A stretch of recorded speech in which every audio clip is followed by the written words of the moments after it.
या अलग अलग, ये आंटी क्या बोल रही हैं, ये आंटी बोल रही हैं कश्मीर, पाकिस्तान, टीटीपी, तहरीके तालिबान। अरे भैया, इंडिया का क्या रिलेशन है तहरीके तालिबान से है? उसको तक बता दिया कि इंडिया का है, मतलब। और मुस्लिम सप्रेस हो रहे हैं, आपको पता है कि नहीं? अगर मुस्लिम माइनॉरिटी में है तो that minority is the biggest majority after Hindus. ये बात आप जानती है कि नहीं जानती हैं? ये ऐसी इलॉजिकल वाली बातें, मतलब मैं क्या सप्रेस हो रहा हूँ यहाँ पे? No one is forcing me to say this thing. ये यहाँ पे शो करने की कोशिश करी है कि हमने औरत को भेजा पाकिस्तान को रिप्रेजेंट करने के लिए, इवन दो वही पाकिस्तान जो कि अफगानिस्तान में शरिया लॉ को अप्रिशिएट करता है, वो शरिया लॉ जो कि कहता है कि औरतों को राइट्स नहीं मिलने चाहिए पब्लिकली इतना ओपन होने के लिए। तो जो यहाँ पे आपको हिपोक्रेसी दिख रही है ना पाकिस्तान की, वो पाकिस्तान जो कि शरिया लॉ को अप्रिशिएट करता है तालिबान में, अफगानिस्तान में, जहाँ पे औरतों को राइट नहीं मिलते हैं, वही यहाँ पे डबल स्टैंडर्ड दिखे कि औरत को भेज रहा था, साथ में ब्लाइंड औरत को भेज रहा है ताकि सिंपति मिले और दिखे कि हम कितने वुमेन को एम्पावरमेंट कर रहे हैं। अरे बस करो यार, बस करो, मतलब कि। Hi guys, welcome to my channel. My name is Atif Iqbal. मैं इंडिया का एक नागरिक हूँ। कहाँ से हूँ मैं दिल्ली से रहता हूँ, दिल्ली में रहता हूँ। अगर स्पेसिफिक जाए तो मैं और भी जगह रह चुका हूँ इंडिया की, not just Delhi, but recently काफ़ी समय से मैं दिल्ली में रह रहा हूँ। और मैं अभी कहाँ रहता हूँ, मैं यूएस में काफ़ी टाइम से रह रहा हूँ। जब मैं 10-11 साल का था तो मैं तब से मैं यूएस में रह रहा हूँ। अभी मेरी उम्र काफ़ी हो गई है, मैं कोई स्टूडेंट नहीं हूँ, मैं यूएस में एक रिसर्च में काम करता हूँ। क्लिनिकल रिसर्च मैनेजर हूँ मैं, तो बेसिकली ये कहना चाह रहा था मैं आपसे। और आज जो हम वीडियो पे रिएक्शन करने वाले हैं, ये बेसिकली है कि पाकिस्तान ने क्या रिप्लाई किया है इंडिया को, या इंडिया का जो भी रिस्पॉन्डर है उनको क्या रिस्पॉन्ड बैक किया है। चलो वो देखते हैं क्या है। मुझे पता ही है कि मतलब अंडरस्टैंड, मतलब आई नो कि ये कॉन्वर्सेशन कहाँ जाने वाला है। बहुत ही डम कॉन्वर्सेशन होगा। अगर अच्छा हुआ, अगर ये वही कश्मीर कश्मीर का इशू नहीं उठाएंगे, इंडिया इंडिया का इशू नहीं उठाएंगे तो बढ़िया है। अगर ये वही इंडिया इंडिया इंडिया करेंगे, कश्मीर कश्मीर करेंगे, तो मुझे लगता है कि इससे बकवास चीज़ और क्या होगी कि इतने बड़े फोरम पे आप उस अपॉर्चुनिटी को यूटिलाइज नहीं करके आप ब्लेम गेम कर रहे हो। अरे आप ब्लेम गेम तो आप पाकिस्तान में अभी किया ना आपने, न्यूजीलैंड चला गया तो इंडिया का साजिश है, इंग्लैंड चला गया तो इसमें इंडिया की साजिश है। तो किसकी? तो ओम प्रकाश मिश्रा की, जिसने गाना बनाया है आंटी मैं आऊँ क्या, घंटी में बजाऊँ क्या, सौंठ लगानी है, सौंठ लगानी है। यार ओम प्रकाश मिश्रा की, मतलब क्या यार, मतलब मैं क्या बताऊँ, ये बहुत ही ज़्यादा अपसर्ड, बहुत ही ज़्यादा अपसर्ड फनी है ये, कि उसका नाम लगा दिया ओम प्रकाश मिश्रा का। तो आप हमेशा ब्लेम गेम करते रहते हो, पर आप, अगर आप पाकिस्तान के नागरिक हो, आपको समझना बहुत ज़रूरी है कि आपका मुल्क किस डायरेक्शन में जा रहा है। मतलब कि इतने बड़े प्लेटफॉर्म पे वो ब्लेम गेम कर रहा है। अरे आप ब्लेम गेम करते रहते साइड में, आपकी कभी पर्सनल मीटिंग होती बाइडेन से, अमेरिका के प्रेसिडेंट से, जो कि कभी होगी नहीं। अगर होती तो आप कह देते हैं कि भाई ऐसी ऐसी बात है, हम इस पर डिस्कस करना चाहते हैं। आप उस इतने बड़े प्लेटफॉर्म को, जो कि प्रेशियस है, वर्ल्ड के लीडर्स आते हैं, सुनते हैं, वहाँ पे आप ब्लेम गेम कर रहे हो। Very absurd and funny. काफ़ी लोग का कुछ लोगों ने कहा मत करो, काफ़ी लोगों ने कहा करो, मज़ा आएगा। तो देखते हैं आखिर मज़ा मिलेगा या मुझे, मेरा दिमाग ख़राब होगा, बट लेट्स सी क्या बात होती है। चलो स्टार्ट करते हैं, 3 2 1 गो। My delegation is exercising its right of reply in response to the statement made by the Indian representative. Jammu and Kashmir neither is a so-called integral part of India, start he nor होते is it India's internal matter. India remains in अभी मैंने occupation बोला of था। an internationally recognized disputed territory whose final disposition needs to be decided in accordance is with she the blind? democratic principle of a वो free and हाथ impartial से read कर रही plebiscite है, I think she under is the blind. United Nations auspices as provided for under numerous resolutions of the Security Council. In order to divert attention from ever increasing international condemnation of India's widespread and escalating human rights abuses in Indian illegally occupied Jammu and Kashmir, India continues to level baseless allegations and rely on outright lie and obfuscation. India's compulsive obsession with Pakistan is neither new nor surprising. It has permeated its ruling elite and governance structures. दीदी कुछ भी, But there कुछ is भी। a method to this obsession as it underpins India's electoral and foreign policy under the ruling RSS BJP Hindutva inspired Hindutva नहीं, government. Hindutva. The EU Disinfo Lab Hindutva. has graphically revealed how India has deployed such tools of deflection, deception, and disinformation against my country, including at the United Nations. Mr. President, India's violation of human rights in Indian occupied Jammu and Kashmir are well documented in the two reports of the High Commissioner for Human Rights. Since 5 August 2019, the High Commissioner has urged India to unlock the situation and fully restore the rights that are currently being denied to the people of the occupied territory. Several special rapporteurs and mandate holders have also termed the human rights situation in Indian illegally occupied Jammu and Kashmir in a quote, free fall, unquote. Major human rights organizations, including Human Rights Watch and Amnesty International, have expressed similar serious concerns about India's human rights violation, including in the occupied territory. Not surprisingly, Indian authorities have failed to respond कुछ to भी। any of these communications.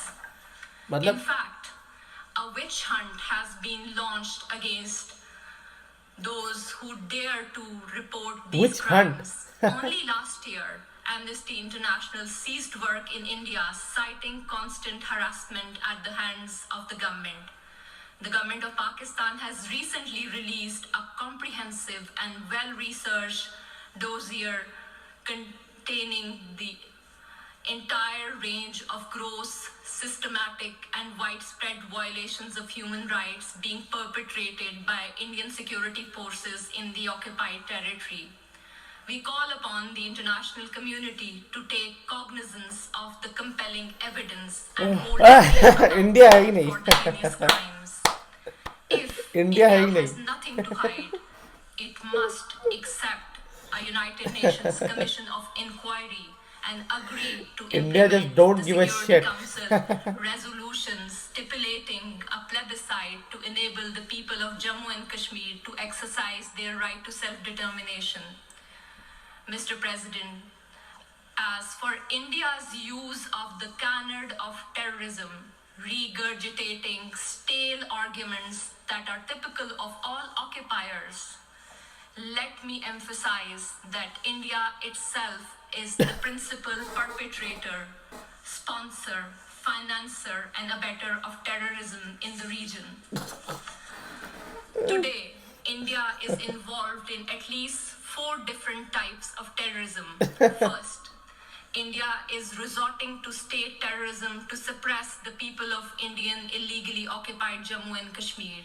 Since 1989, Indian occupation forces have killed more than 96,000 Kashmiris, widowed ये कहाँ से आया? around 23,000 women, and used rape as a weapon of war and orphaned more than 108,000 children. Second, it is funding and supporting terrorist organizations like the TTP, which are involved in numerous cross-border terrorist attacks against Pakistani military and civilian targets. Over the last decade, thousands of Pakistanis have lost their lives or have been injured as a result of these Indian-sponsored terrorist attacks. Pakistan has shared irrefutable evidence of Indian involvement in supporting and sponsoring terrorism with the international community. Third, India is financing and organizing mercenary terrorist organizations against Pakistan to impede economic growth and prosperity of the region. क्या? India's National Security Advisor, Economic Mr. growth Ajit Dole, has in Pakistan. publicly admitted supporting and financing of such mercenaries. The captured Indian spy, Kulbhushan Jadhav, has also confessed to organizing such Kulbhushan terrorism Jadhav. in Pakistan. Kulbhushan. Fourth, India is being guided by a supremacist ideology that has mainstreamed Islamophobia and bigotry against minorities, particularly Muslims, in its political discourse. क्या The बेवकूफ़ी वाली RSS बातें is हैं। one of the oldest fascist movements in the world, enjoys state protection, patronage, and support by BJP, the ruling party in India. It was RSS which was responsible for pogrom in Gujarat in 2002, which क्या killed over 2,000 2002 innocent की बात? Muslim children, women, and men. These What a anti-Muslim dumb pogroms were later conversation repeated I am in hearing it. Mumbai and Delhi. So old One shit. cannot expect anything new from the purveyor of Hindutva. In today's incredibly intolerant India, the 200 million strong Muslim minority faces frequent lynching by cow vigilantes, vigilantes pogroms by RSS thugs with vigilantes को कह रही है official complicity, vigilantes.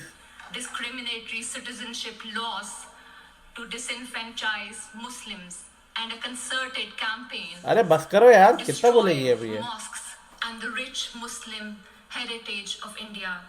Mr. President, for the edifice of fascism is in an advanced stage of construction in India today. The Hindutva order of the ruling party has created an atmosphere of fear among all minorities, including Muslims, Christians, Sikhs, and Dalits. The Dalits Indian नहीं, delegation Dalit। would do well to reflect Dalit the deeply is troubling Dalit। trajectory their state is embarked upon, rather than indulging in Rather patent falsehood about Pakistan. rather India must realize that it has continuously and miserably failed to suppress Kashmiris living under its occupation from demanding their inalienable right to self-determination. I thank you. मत बेवकूफ। Je remercie l'honorable. I thank the distinguished representative of Pakistan. बस कर दो यार, video जो है over हो गई है। मैंने वीडियो की स्टार्टिंग में यही बोला था कि आई होप कि पाकिस्तान अपने कंट्री के डेवलपिंग के बारे में बोले, जैसे कि इंडिया ने इतने अच्छे से रिप्रेजेंट किया है, उसको अप्रोच करे। या अलग अलग, ये आंटी क्या बोल रही हैं, ये आंटी बोल रही हैं कश्मीर, पाकिस्तान, टीटीपी, तहरीके तालिबान। अरे भैया, इंडिया का क्या रिलेशन है तहरीके तालिबान से है? उसको तक बता दिया कि इंडिया का है, मतलब। और मुस्लिम सप्रेस हो रहे हैं, आपको पता है कि नहीं? अगर मुस्लिम माइनॉरिटी में है तो that minority is the biggest majority after Hindu. ये बात आप जानती है कि नहीं जानती हैं? ये ऐसी इलॉजिकल वाली बातें, मतलब मैं क्या सप्रेस हो रहा हूँ यहाँ पे? No one is forcing me to say this thing. मैं यूएस का सिटीजन हूँ, मैं अमेरिका में रहता हूँ, बहुत चिल मारता हूँ, nobody gives a shit. I can come and say whatever the hell I want to, कोई मेरा कुछ नहीं बिगाड़ सकता। यही तो प्रॉब्लम है ना। जो मैंने एक्सपेक्ट नहीं करा था, इन लोगों ने वही चीज़ बोली। मतलब दीदी ने कॉन्वर्सेशन स्टार्ट नहीं किया कि कश्मीर का, जम्मू कश्मीर का इशू उठा दिया, मतलब कि मुंह नहीं खोला, सीधा she went within 5 second to Jammu and Kashmir. I am like dude, that's what I said to you. आपको सुनाई नहीं दिया क्या? और मैंने अपने पहले भी वीडियो में ये बात कह चुका था, स्नेहा दुबे वाली जी की वीडियो में भी कह चुका था मैं, कि इन्होंने तो सच्चाई देखी नहीं है। All respect to her that she is a blind. और पाकिस्तान ने ये यहाँ पे शो करने की कोशिश करी है कि हमने औरत को भेजा पाकिस्तान को रिप्रेजेंट करने के लिए, इवन दो वही पाकिस्तान जो कि अफ़गानिस्तान में शरिया लॉ को अप्रिशिएट करता है, वो शरिया लॉ जो कि कहता है कि औरतों को राइट्स नहीं मिलने चाहिए पब्लिकली इतना ओपन होने के लिए। तो जो यहाँ पे आपको हिपोक्रेसी दिख रही है ना पाकिस्तान की, वो पाकिस्तान जो कि शरिया लॉ को अप्रिशिएट करता है तालिबान में, अफगानिस्तान में, जहाँ पे औरतों को राइट नहीं मिलते हैं, वही यहाँ पे डबल स्टैंडर्ड दिखे कि औरत को भेज रहा है, साथ में ब्लाइंड औरत को भेज रहा है, ताकि सिंपैथी मिले और दिखे कि हम कितने वुमेन को एम्पावरमेंट कर रहे हैं। अरे बस करो यार, बस करो। मतलब कि this is the hypocrisy to a whole new level. Your one side supporting Afghanistan जहाँ पे औरतें सप्रेस हो रही हैं, in the same in your country, मतलब कि हम आपको सजेशन देंगे, आप हमें मत दो क्या करना है। वही तो, इतनी क्या बेवकूफ़ी और हिपोक्रेसी यहाँ पे दिखती है। लोग क्यों नहीं देखते हैं इस चीज़ को यहाँ पे। और यहाँ पे दीदी दीदी के बारे में यही कहना चाहता हूँ। देखिए, आपको मैं शत शत नमन करता हूँ, प्रणाम करता हूँ, नमस्ते सलाम करता हूँ मैं आपको, क्योंकि आप बेचारी डिसेबल हैं, आपने दुनिया देखी नहीं है और आपके साथ ये किया जा रहा है। इनसे मेरा कोई हेट नहीं है। हेट यहाँ पे मेरा वो है जो जो इनसे ये बुलवाया जा रहा है। आप समझ रहे हो ना कि they all are people, they are the puppets of the bigger leader who is also dumb as hell. समझ रहे हो ना। तो ये कराया जा रहा है। But just because you are a blind doesn't mean कि you can come and utter whatever the shit you want utter. मे भी हो सकता है कि बहुत सारी चीज़ें she might not want say, but Imran Khan ने बोला होगा that you if you need the job you have you got say it. She just said so many thing and blind it. मैं ये कहना चाहता हूँ कि दीदी, जब आपने सच्चाई दुनिया की अपनी आंखों से देखी ही नहीं है, तो आप कैसे बोल सकते हो कि ये चीज़ सही है ये गलत है। आपने तो देखा ही नहीं है। आपको तो जो कान में बोल दिया गया आपने वो सुन लिया। मैं आपके कान में बोल दूं कि भैया पाकिस्तान जो है वो धरती पे है ही नहीं दुनिया में, वो जन्नत में है, तो आप तो वो ही मानने के लिए तैयार हो जाओगी। यही तो बात है ना। That's the common sense, because she hasn't seen those thing and I am not disrespecting her in any way. I'm just saying that you haven't seen things from your eyes. You're just believing it because what you are hearing it from the people. Just because you hear something doesn't mean, एक कहावत है ना कि अगर 100 लोग भी मिलके अगर एक झूठ को बार बार रिपीट करें तो वो झूठ एक टाइम पे सच लगने लगता है। यही मैं कहना चाहता हूँ इनके लिए। मुझे इनका नाम भी नहीं पता ये कौन है basically. This is very upsetting. आपने आके इधर जम्मू कश्मीर कर दिया कि पाकिस्तान इंडिया इसके पीछे पड़ा हुआ है। मतलब ब्लेम गेम का game, blame blame blame blame blame. मतलब वहाँ सप्रेस किया जा रहा है मुस्लिम माइनॉरिटीज़ में। भैया माइनॉरिटीज़ में नहीं है Muslim, they are living the best life in India than any country possibly they can. ये एक मेरा ओपन स्टेटमेंट है। और मैं अपने हिंदू भाइयों से कहना चाहता हूँ कि आप उनको एक हिंदुस्तानी की तरह ट्रीट करें, ना कि आउटसाइडर और anybody. You should treat them like together. जैसे मनोज मुंतशिर ने कहा कि हम सब के पूर्वज एक ही हैं, तो जब हम सब के पूर्वज एक हैं तो let's treat every one with love, compassion and equally. Okay, मैं ये कहना चाहता हूँ आपसे। और यहाँ पे जैसे कि उन्होंने एक और चीज़ ये भी कही कि जम्मू कश्मीर में 96,000 लोगों को मार दिया। अरे भाई, इतने लोगों को मार दिया तो पूरा कश्मीर खत्म हो जाता अब तक तो। क्या ये लॉजिकल बातें हैं? इतनी तो आबादी नहीं साली कश्मीर की। अगर इतना मार दिया होता तो पूरा कश्मीर खत्म हो चुका होता, साफ हो चुका होता ऑलरेडी, इतने हंगामे नहीं होते। और कह रही है इतने मास में रेप हुआ। भैया हम पाकिस्तान नहीं है। जो पाकिस्तान ने 1971 वॉर में किया था ना बांग्लादेशी औरतों के साथ, बांग्लादेशी में भी 95% औरतें मुसलमान थी। कितनी अजीब बात है, हिपोक्रेसी की। रेप करने वाला मुसलमान और जिसके साथ रेप हो रहा है वो भी मुसलमान। माइनॉरिटीज थी उसमें, इसमें कोई डाउट नहीं है, पर उसमें मुसलमान औरतों का रेप हुआ उसमें। तो आपने तो अपने ही धर्म के लोगों का रेप कर लिया, तो कहां से आपका नाम पाकिस्तान हो गया भाई? पाकिस्तान पाक हो, आप कहां से पाक हो गए? आप तो अपने ही फेथ के लोगों का रेप कर रहे थे। अपसर्ट। और ये कह रही है कि यहाँ की आर्मियां रेप करती हैं। भाई आपने क्या पाकिस्तान आर्मी समझा हुआ है? हमने 93,000 आर्मी को रिलीज किया था, आप कह रहे हैं हमने मार दिया। एनीवे, वीडियो बहुत ही ज़्यादा baseless, full of lies, full of stupid thing that I could never understand. और हर बार यूएन में यही एक बेवकूफ़ इश्यू उठता है। पाकिस्तान के लोग थकते नहीं है क्या कि साला हमारा नेता जाता है, प्राइम मिनिस्टर हो जाके कहता है कि इंडिया हमारे पीछे पड़ा है। Alright, I will see you in my next video. दिमाग खराब हो गया मेरा।